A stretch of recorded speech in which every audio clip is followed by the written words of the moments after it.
Hello my dear friends and scholars, एक बार फिर से आप सबका स्वागत है आपके अपने चैनल आनंद लॉ कॉन्सेप्ट एडीएलसी। फ्रेंड्स, आज हम लोग एडमिनिस्ट्रेटिव लॉ के तहत एक और इम्पोर्टेंट टॉपिक जो कि डिफरेंस है between the constitutional law and the administrative law, ये समझने वाले हैं। बहुत छोटा सा वीडियो है लेकिन बहुत ही इंफॉर्मेटिव वीडियो है। आगे की जानकारी के लिए सबसे पहले चैनल को सब्सक्राइब कर लीजिए। आइए देखते हैं, जो कॉन्स्टिट्यूशनल लॉ है ये आपको पता है कि आपके राष्ट्र का सबसे सर्वोच्च क्या होता है, विधि होती है, लॉ होता है। उसी के मद्देनजर रखते हुए ये डिफरेंशिएशन हमें समझना है। तो कॉन्स्टिट्यूशनल लॉ क्या है? एक जीनस है। क्या है? एक जाति है या वर्ग है, ये समझ लीजिए। और जो एडमिनिस्ट्रेटिव लॉ है वो क्या है? वो एक स्पीशीज है, उपवर्ग है। पहला डिफरेंस। दूसरा डिफरेंस क्या कहता है कि ये पब्लिक लॉ है, ये डिफरेंस कम सिमिलैरिटी है। और एडमिनिस्ट्रेटिव लॉ भी मैंने इंट्रोडक्शन पार्ट में बताया था कि ये क्या है, ये भी एक पब्लिक लॉ की ही एक ब्रांच है। Third one is it is anti majoritarian, बहुसंख्यावाद का विरोधी है।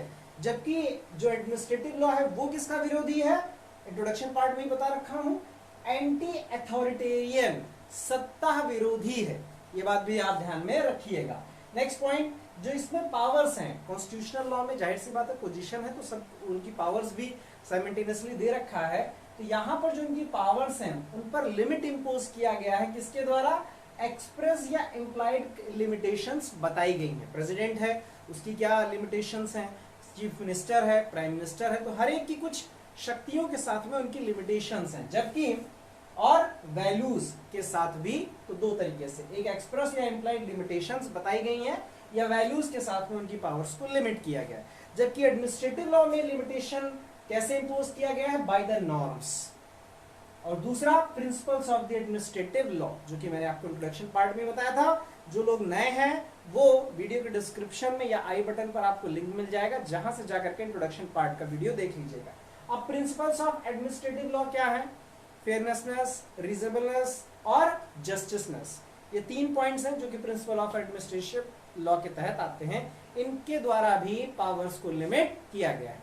अब एक चीज और देखिए, जो कॉन्स्टिट्यूशनल लॉ है वो किसके साथ डील करता है? राइट्स के साथ, मेजॉरिटी। और जो यहाँ पर एडमिनिस्ट्रेटिव लॉ है वो एम्फेसाइज किस पर करता है? पब्लिक नीड्स पर। बहुत स्पेसिफिक चीजें हैं। कॉन्स्टिट्यूशनल लॉ किस पर एम्फेसाइज कर रहा है? राइट्स पर या डील कर रहा है। जबकि एडमिनिस्ट्रेटिव लॉ पब्लिक नीड्स पर।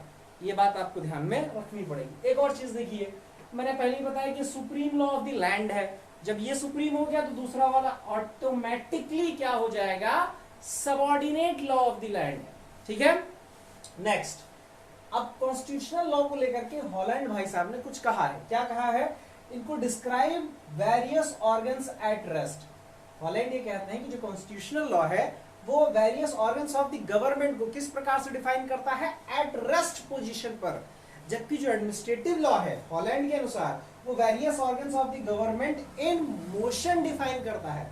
एक चीज यहां पर मैं टोकना चाहूंगा, कई बार आप जब एंट्रेंस देते हैं या यूजीसी नेट जेआरएफ का एग्जाम देते हैं तो वहां पर डायरेक्ट क्वेश्चन पूछ लेता है कि एडमिनिस्ट्रेटिव लॉ इन मोशन किसने कहा है या किस लॉ को इन मोशन कहा गया? Administrative, constitutional, both, none of the above. तो आपको ये बात ध्यान में रखनी है कि हॉलैंड ने इन मोशन एडमिनिस्ट्रेटिव लॉ को ही बोला है।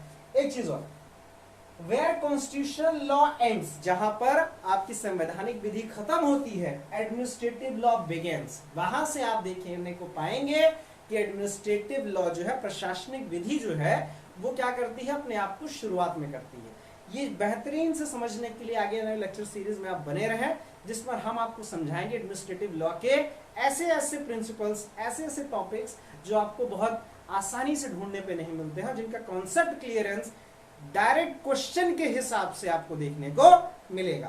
So thank you so much for watching this video. Like कर दीजिएगा, चैनल को सब्सक्राइब आप पहले ही कर चुके हैं, और अच्छा लगे तो शेयर भी कर दीजिएगा। Have a nice day.